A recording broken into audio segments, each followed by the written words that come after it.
Kadesh Urchat Karpas Yachat Magid Rachza Maitzi. Goes without saying that even while those of us in Chutz La'aretz are preparing for Pesach, our hearts and minds are very much with Achenu B'nai Yisrael and Eretz Yisrael as we continue to daven for safety and security and for a sweeping victory. There is an amazing medrash that tells us that Hashem wanted to redeem the Jewish people, but they didn't have a zchus, they didn't have any merit. So Kara Moshe v'Amar Leo Leichum Osam. So Hashem tells Moshe to go and tell the Jewish people to do a bris milah. V'harbe mehem lo hayu mekabel maleim lamul. And predictably, when Moshe Rabbeinu came and sold them on what bris milah looks like, the Jewish people said, thanks, but no thanks. So Amar Kadosh Baruch Hu Sheyaseh Pesach. So Hashem needs to give them a zchus that they can merit the redemption. So v'kezvan she'asa Moshe es Pesach gazar Kadosh Baruch Hu la'arba ruchos ha'olam v'noshvos began Eden. That Moshe Rabbeinu made a massive barbecue for the Korban Pesach, and when he did that, Hashem made this wind blow from Gan Eden all around the world, creating this wafting smell. Immediately, Niskansu Kol Yisrael Eitzel Moshe. So everyone gathered together to Moshe, and they say, "Bevakasha mimcha achilcha mipischa." He said, "We can't hold back from this smell. We want to have this barbecue. We want to eat the Korban Pesach." Moshe Rabbeinu says, "I can't do that for you. You have to have a bris milah."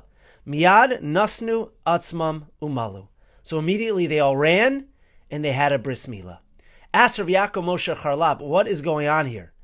The Jewish people didn't want to have a bris milah, and suddenly they smell this incredible barbecue from the Korban Pesach and they run to get a bris. I don't know about you, but you need to entice me a lot more than a barbecue to do that. So what was it about the smell of the Korban Pesach that drew them in? Rav Charlap explained that the smell is the only one of our senses that wasn't involved in the sin of Adam and Chava. Chava saw the fruit, she touched it, she tasted it, she listened to the voice of the snake. So you have sight, touch, taste, and hearing.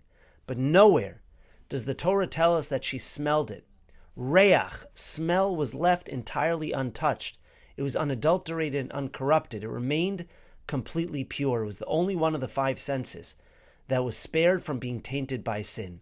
It's why smell, if you think about it, plays such a central role in so much of our holiest rituals. The Ketores in the Beis HaMikdash, the incense, wasn't eaten or it wasn't seen, it was smelled. Of course, at Havdalah, when we say goodbye to the Neshama Yisera, what do we do it with? With breathing in the Besamim. Because the Besamim, the smell, is the one sense that still carries with it the purity of Gan Eden.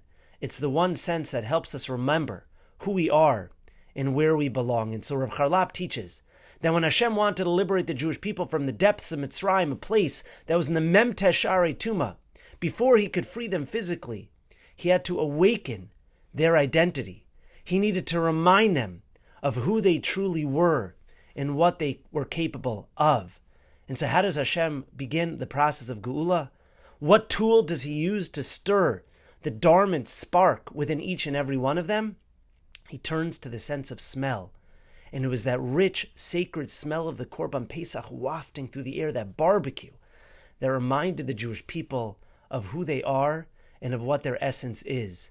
It was that smell of the Korban Pesach that reminds us at our core that we are a neshama tahora, that even in the darkest of exiles, even with so much brokenness and so much pain, even with all of our mistakes, that there's a part inside of us that remains completely pure. And that's what the Pesach is. Pesach is the spiritual smell of who you really are at your core. You know, throughout the year, life gets messy and we get off track and we forget who we truly are. But Zman Cheruseinu, when we talk about freedom, it isn't just about leaving Egypt, but it's about remembering the real you. And so this Pesach, don't just go through the motions and don't just eat the matzah, but for a moment stop and smell the matzah and remember who you truly are. Da, da, da, da.